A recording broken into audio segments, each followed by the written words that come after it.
Hello, welcome back. I'm Dr. Lynne. This podcast is a new podcast. It's only been a few episodes, and I am a very, very new in my infancy podcaster, trying on some different hats in my life at this point. This podcast focuses on the themes of two questions: who am I, and am I always becoming? We do go through our life and ask ourselves at different points in our life, well, who am I? And the question of, are we always becoming? Are we always growing? Is there always potential? I ask guests the question.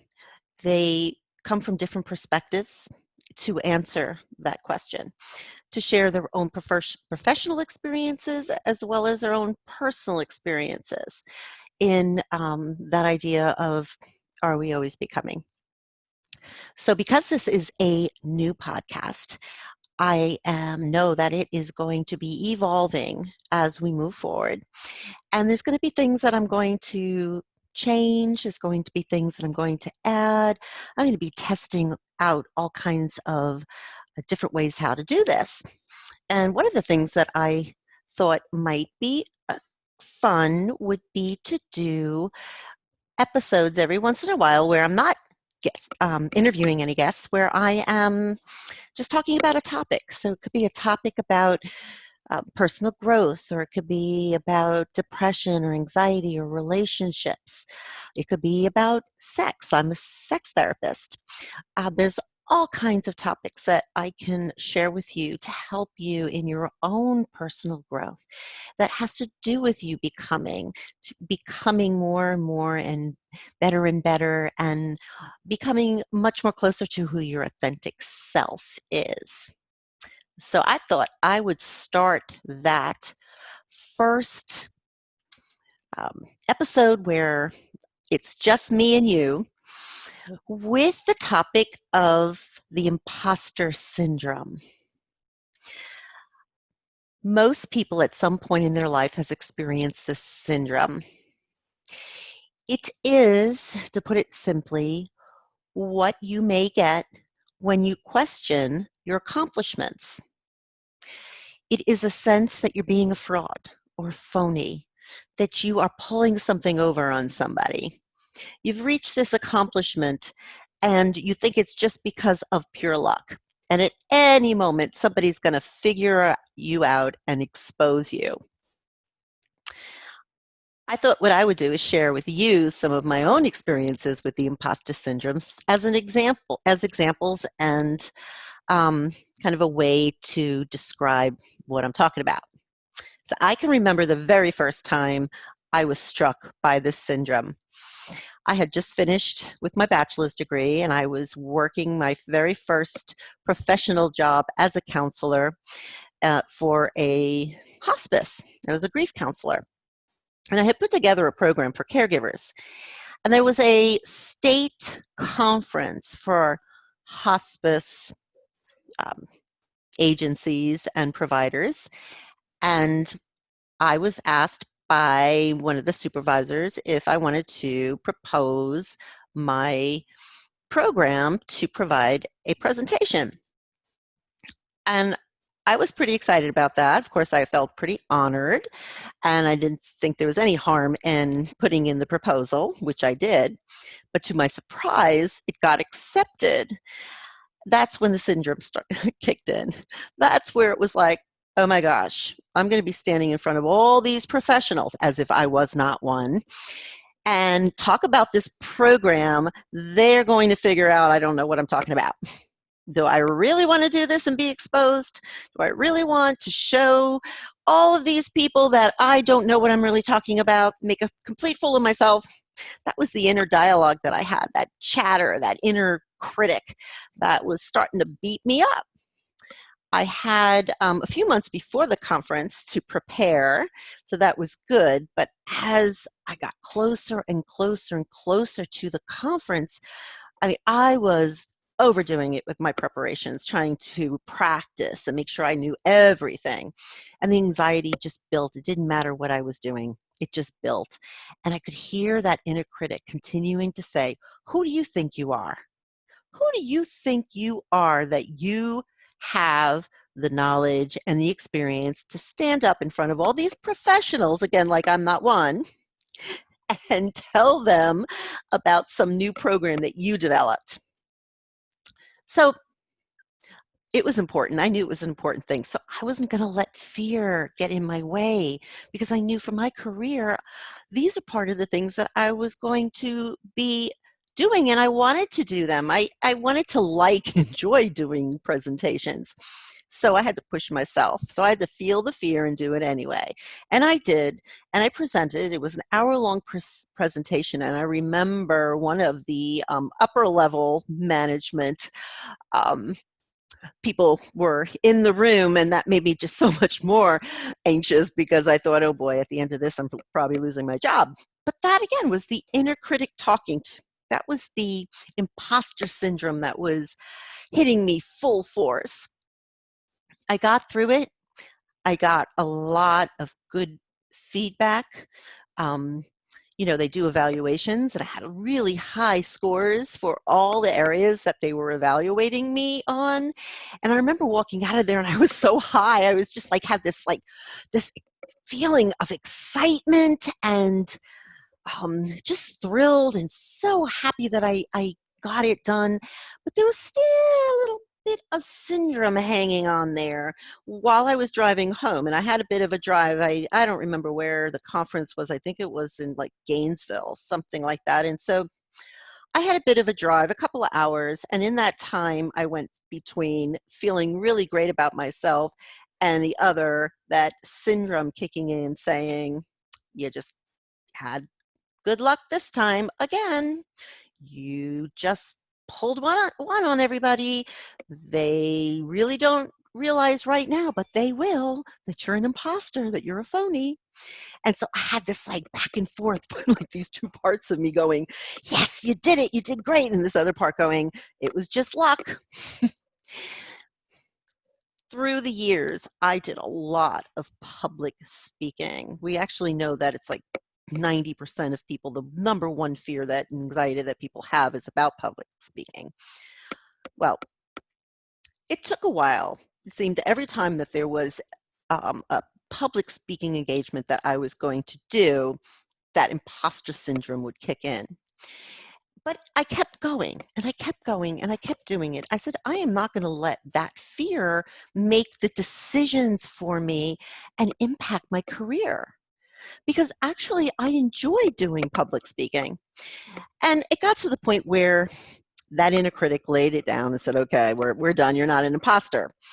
I don't know at what point that happened, but at some point, that fear and that anxiety just really cleared up. I might have a little bit each time, but I have done so many public speaking and presentations all around the country that I do feel, and asked to speak. So I feel more confident, and I know now that I'm done with that that syndrome, at least for that, and quite a few years ago. But it didn't mean it didn't go away. See, the syndrome comes up when you have an accomplishment or you achieve something, and again, you think that maybe it was just luck and that anybody at any time is going to figure it out.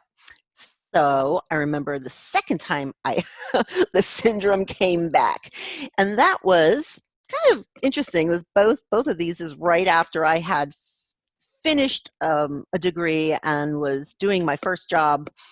And so after I finished my master's degree, I went right in and got a job in a psychotherapy group practice. I was hired by a well-known, respected psychiatrist after just one interview, and I thought for sure that imposter syndrome kicked in. I thought, oh my God, this was just luck. That first day when I went to work, and actually it went on for several weeks, I was so stressed. I was experiencing so much anxiety because I thought at any moment anybody, my new boss or any of the other therapists who have been there a while, have been therapists for a while, was going to expose me. They were going to discover that I really was not who I've been saying I am, like I'm some scammer, phony. But I did remember that I needed to feel the fear and do it anyway. I could not walk out of that job just because I had this anxiety. I had to remind myself that I worked very hard to get where I was, and I have been in the counseling field already for many, many years. So for my own sake, and to be the therapist that I really wanted to be, I knew that I needed to, again, feel the fear and do it anyway. Keep going, because it really is the only way that you can become, and you can be on that process of becoming. So then recently, I thought I was all done with that. But then recently, when I was thinking about doing this podcast, I got really excited because, to be honest with you, I was thinking for a couple of years about what I wanted to do next with my life, because I really had felt like I had kind of checked off all of the career goals that I had. But yet I still have, I hope, several years, a couple of decades or more, hopefully, of my life. And what do I want to do with it? What is there now? And so the idea of a podcast was pretty exciting, because I love public speaking, I love teaching, and I love psychology and counseling. So podcast is just like such a natural kind of fit, right? And I thought, yes, got connected with Contact Talk Radio, and had some conversations and started to think about some ideas, and just went right into it. And I said, yes, this is great. This is exciting. I can do it. Then I started to feel this anxiety. It was like starting to bubble up. And I said to myself, wow, this feels familiar. What is this? What is this feeling? Why am I feeling so anxious about this all of a sudden? And then I realized, oh, it's imposter syndrome again. Here it is. I thought, who do I think I am that I can pull off doing podcasts, that I can be a podcaster, like something that I had never thought that I would. I mean, I had never crossed my mind before. Who did I think I was? Was I really going to be able to do this? How long was I going to be able to, keep going until somebody discovered I didn't know what I was talking about? Right? That is so much the imposter syndrome. So I had to go back to those skills again and say, hey, I got to feel the fear and do it anyway, no matter what. If anything, any reason to go forward is to not allow that syndrome to get in my way of my growth.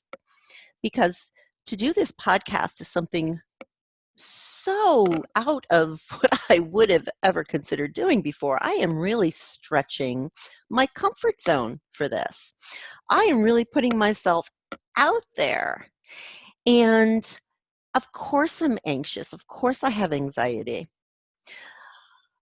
Of course I think, maybe I'm not going to be all that good at this. But I'm never going to know unless I try.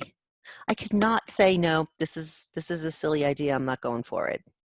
So I decided to keep going. And I know, having listened to those first episodes, I have a lot to learn. I'm not going to just come on and after a few episodes be the pro at this. I've never done this ever before in my life. I mean, there's so much more to it than I've ever had imagined. So I know that this is a growing period for me. This is a growing experience. And so I am not going to allow that syndrome, and I'm not going to allow that inner critic to get in my way of having these new experiences, even if I make mistakes and even if things don't always go the way I would like them to go. It doesn't matter, because that has happened already many, many times in my life.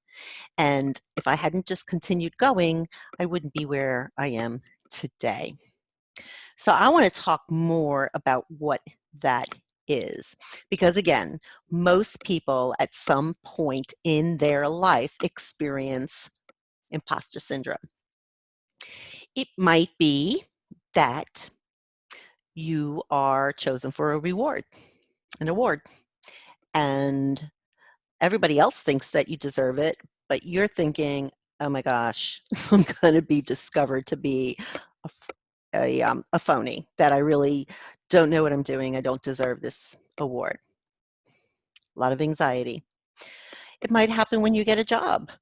You might think after you have interviewed and they offered you the job that you in some way in that interview, you did a great interview. You told them everything that they wanted to hear. But you think in some way, for some reason, you're being a phony, that they're going to discover you're going to get the job, and then they're going to discover that they made a big mistake, that you weren't who you were saying that you were, and you don't have the knowledge or the experience or the expertise that was required for that job. It could happen when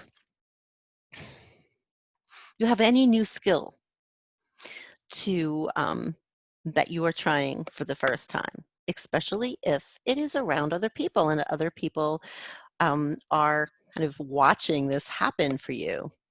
Again, it's all about having a lack of self-confidence, and it also has to do with approval, the need for approval, right? That your worth and your value is in some way connected to approval. And I can tell you, I've done a lot of work on that. I might be a psychotherapist. That doesn't mean that I don't have all of these kinds of things to work on my own. I do a lot of self-reflection. I do a lot of journaling. I've been doing this all my life. I believe in it. I believe in the process. So I want to talk to you about how you, if you are or you find yourself in this same kind of situation, what some things are to help you. So the first thing is be realistic about yourself. Do a self-assessment. Now, list all the things that you have done well. Okay. Remind yourself in this list of all the things, all of the education that you might have gotten, the trainings that your past experiences, awards that you may have got, anything that is going to show you right there in black and white that you have everything that it takes, and that whatever it is, that accomplishment that you met, you worked for, you deserve. The next thing is being aware of your inner critic. The inner critic is that inner dialogue that kind of puts you down all the time. Again, most of us have an inner critic, and maybe not, some of us don't have an inner critic that is as active as others, but it's that voice inside your head that criticizes the things that you do. When you make a mistake, that inner voice beats you up. Okay. That saying that you're harder on yourself than anybody else, well, that's the inner critic. A lot of times we kind of move through our day without paying attention to what our brain, that inner dialogue, is saying. And words have so much power. How even the words that we tell ourselves, but if we're not paying attention and we're not stepping back and checking in with ourselves to kind of hear what's going on in that dialogue, we're not going to be able to stop it. So it's important for you to develop the skill of listening to yourself and listening to that inner dialogue. And this is the reason why I love journaling, because when you start to listen to that inner dialogue, you can write it down. And when you write it down, you can look at it and you can say, okay, how true is this? How many distortions are in there? I can guarantee you there's a lot of distortions in all of that you're thinking about yourself. There could be some things that are true. Maybe there are some areas that you're not quite ready for. I wouldn't have been able to talk about that caregiver program before I worked at hospice and developed it. That would have not been realistic at all, right? So some things may be true. Maybe there are some things that still need work. But the problem with imposter syndrome is that you don't think you'll ever have enough to be able to prove your value and your worth, and that you're going to be exposed. So again, it's very important that you listen to your inner critic. Write those things down and identify those areas where you've been lying to yourself, because that's what the inner critic does. It lies to you. Do you know what it feels like to be lied to? I know I don't like it when somebody lies to me, but you could be lying to yourself. As a matter of fact, I'm sure you are lying to yourself about something. So it's important to understand, to identify what those lies are so that you can fix them, so that you can take a real honest look at yourself and to assess your skills and be honest about it, and listen to those distortions and change them. You got to change those untruths. Don't expect to be perfect. Again, we're going to make mistakes. Nobody is perfect. I know you heard that a million times, but listen to that. Nobody is perfect. Thank goodness, because if we were ever to reach perfection, then we would stop becoming. Becoming happens when we continue to move forward despite fear. We continue to move forward despite making mistakes. We use those mistakes as opportunities to learn lessons, to learn how to do it differently next time. If we didn't have those mistakes, we wouldn't be growing. So embrace mistakes. Embrace that you are not perfect, so that there is always something that you're working towards in the process of becoming. It's very important to not allow that imposter syndrome to make the decisions about your life for you. Right. So, in order to continue on your path of becoming, just remember, you've got to feel the fear and do it anyway. You've got to stretch your comfort zone. You're never going to go anywhere if you stay in those confines of your comfort. Be okay with feeling anxiety. Be with it. We are creatures of comfort, that mean that we seek things to self-soothe, and sometimes that's avoiding and not doing the things that we need to be doing. Be okay with feeling anxiety. That's what I say when I mean, that's what I mean when I say feel the fear and do it anyway. And always try new things.